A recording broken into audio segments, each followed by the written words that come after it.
Hello people, it's me Charles Martel again. I did 3 videos in one day. This video is exclusively in English because it's a subject that is rarely discussed in Spanish speaking Muslim circles. I hope I will make the translation one day. But I think it is more important to do this in English because this is a topic that has been covered. Now this week, this day I've been covering basically controversial topics around Islam. I actually intended to do that at the very end, but I think the internet is saturated about this topic. In the past video, I spoke about Islamophobia. Go check it out. In this video, I want to talk about another issue which is also trending in the internet, which is ex-Muslims. Now, I identify as an ex-Muslim myself. Now, when most people think about ex-Muslims,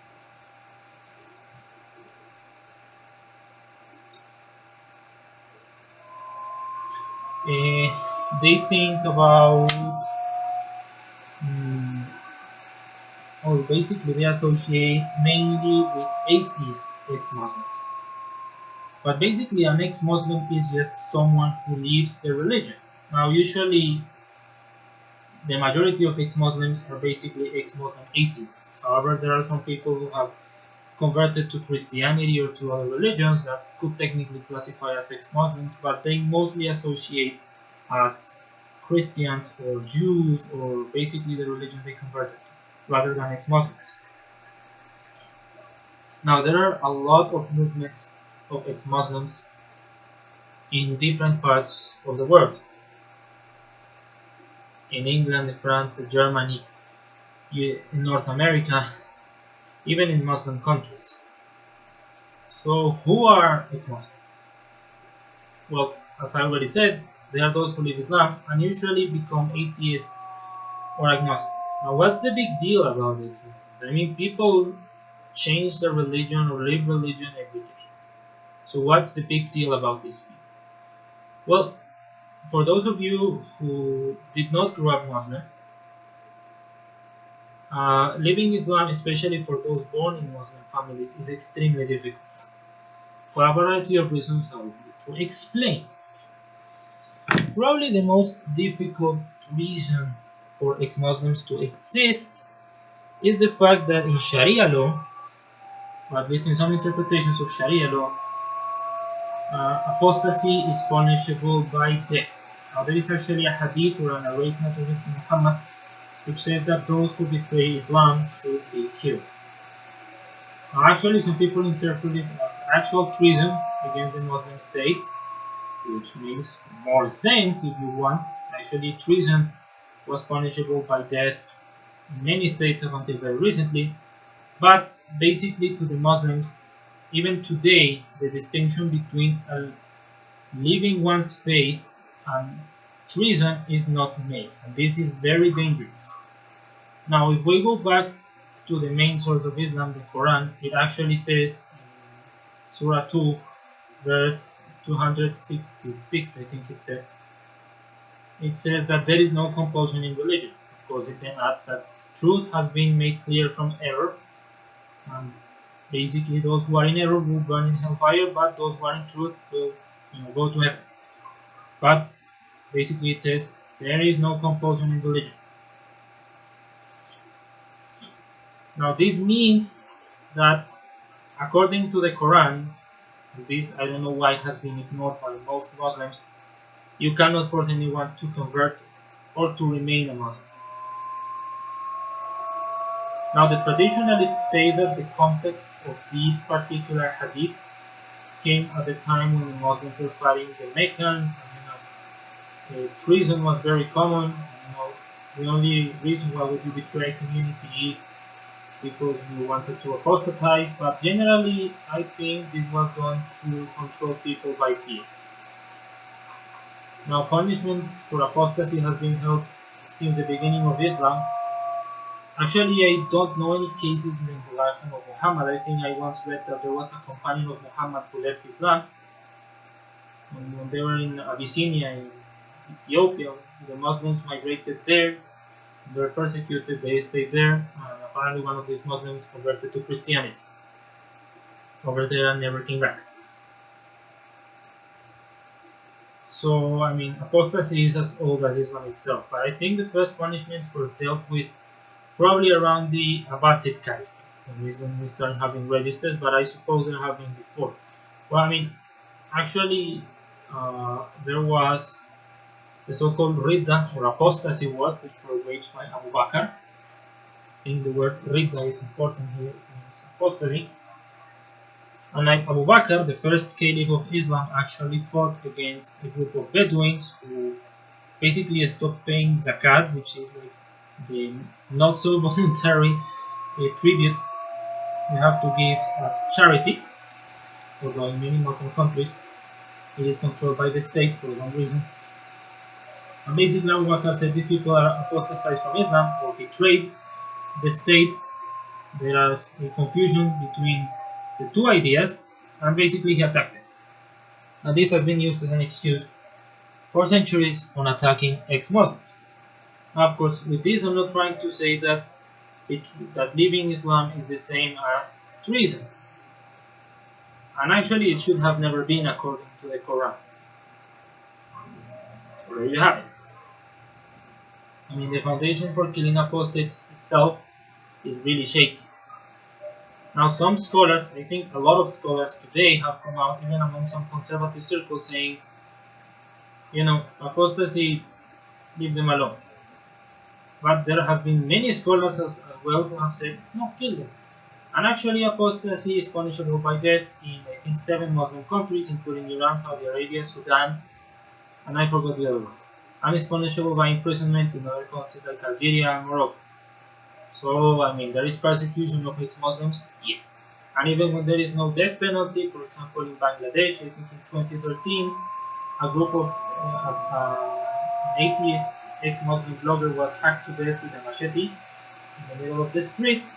I do recommend a video called Islam's Unbelievers, which deals more profoundly with personal stories of ex-Muslims. I'll leave the link in the description below. Now, even though you are not killed or beaten or tortured by your family, you can be ostracized by the larger religious community, including your family. And this actually doesn't only happen to ex-Muslims. This actually happens to girls that decide to have boyfriends. Yes. There are a lot of movies dealing with that. There was one recently which says it's from Norway, like this with a Pakistani girl, which is called What Would People Say? And basically, in the West at least, even though of course living in Islam is nowhere near punishable by death, being ostracized by your family or being shunned is really common, both due to the interpretations I already spoke about, but also because of peer pressure.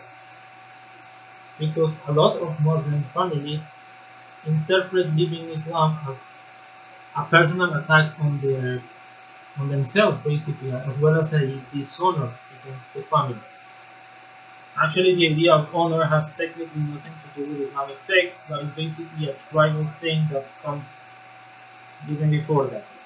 And it also has other implications. But what concerns us here is that basically, yes, ex-Muslims are seen as traitors even today.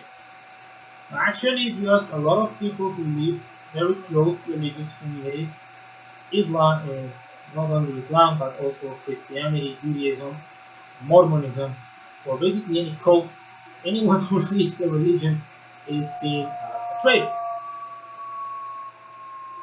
And it often leads to shunning by their family.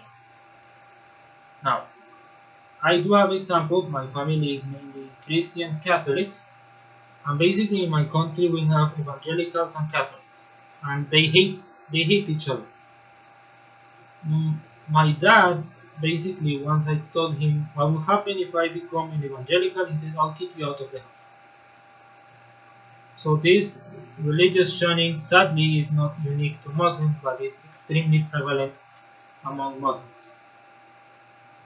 Now, what is my personal opinion on ex-Muslims? Of course, as an ex-Muslim myself, although I do not identify with atheism or agnosticism, probably more with agnosticism, I really didn't have difficulty with my family saying I was quitting because I was a convert. I spent 9 years as Muslim.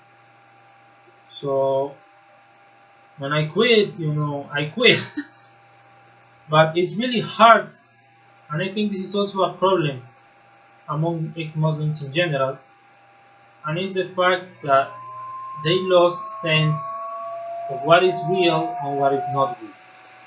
And I'm not here to argue if science is better, if religion is better, if this or that ideology are better to build a worldview. But it can be really disorienting when you have believed for 9 years that this book is the truth and now it's not. And what do you do with your life and how do you live your life? That's really, really hard. And in my particular case, I am someone who has problems regarding social anxiety. So basically, my friends and my whole social life were in the mosque. So when I quit Islam, I basically stopped going. That happened before. But when I quit Islam, why would I go back to the mosque? So basically, I lost a lot of contacts and a lot of friends. And some of them don't even know I am a Muslim. They still think I am a Muslim. Now, I do have Muslim friends, and I've spoken with them about this. Some of them agree that if you leave religion, it's your problem, and they are still my friends. And I told them I doubt Islam, and I tell them my doubts about Islam, and they say I don't believe in Islam anymore. Now, one of them thinks I am still a Muslim because technically I believe in God. Other ones say, if you don't practice Islam or if you quit, it's your own business. We are still friends. So I know I've had an easier transition than most ex-Muslims have had. But I do sympathize with the fact that they are struggling with being ex-Muslims. Now, another thing I want to discuss about ex-Muslims, and it's linked with my past video on Islamophobia, is the fact that some people say that ex-Muslims are cannon fodder for Islamophobia. Sadly, this is actually true because basically the Muslims simply refuse to debate with ex-Muslims at an intellectual level, and they just shun them. And out of fear of being called Islamophobic, liberal media often ignores these people, and it's basically the conservatives who, by the way, have another extremist worldview. Most of these people are white nationalists or Christian fanatics themselves, and they basically just use ex-Muslims for their own benefit. And I hope ex-Muslims understand that these people, they don't care about you. They are just using you to attack Islam and attack Muslims and propagate also their evil worldview. But sadly, this is usually the only outlet these people have to express themselves. So, besides this being an explanatory video, I want sorry, I want this video to serve a bigger purpose, and it is to tell Muslims that ex-Muslims are not traitors, they don't hate you. My best friends are still Muslims, and I love them and I respect their beliefs. And even if they don't agree, they are still human beings and they should be respected, and that the Quran forbids you from imposing your worldview on them or persecuting them in any way. And to ex-Muslims, I want to tell you this. If you really want your cause to be heard, then you should stop going to the conservatives and to the far-right media outlets because these people are even worse.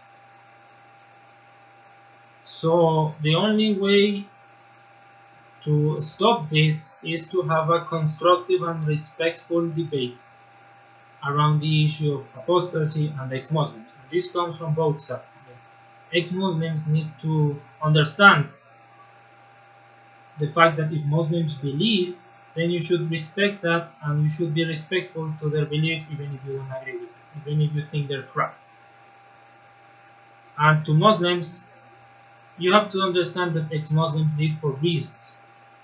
They are not only living because they are emotional or they have a misunderstanding about Islam,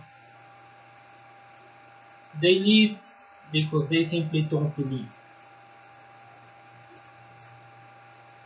And the Quran says, actually, there is a very beautiful verse which I think addresses this particular concern, and it is verse 111 of Surah 6, and it says, "And even if we had sent down to them the angels, and the dead spoke to them, and we gathered together everything in front of them, they would not believe unless God should will, but most of them are ignorant."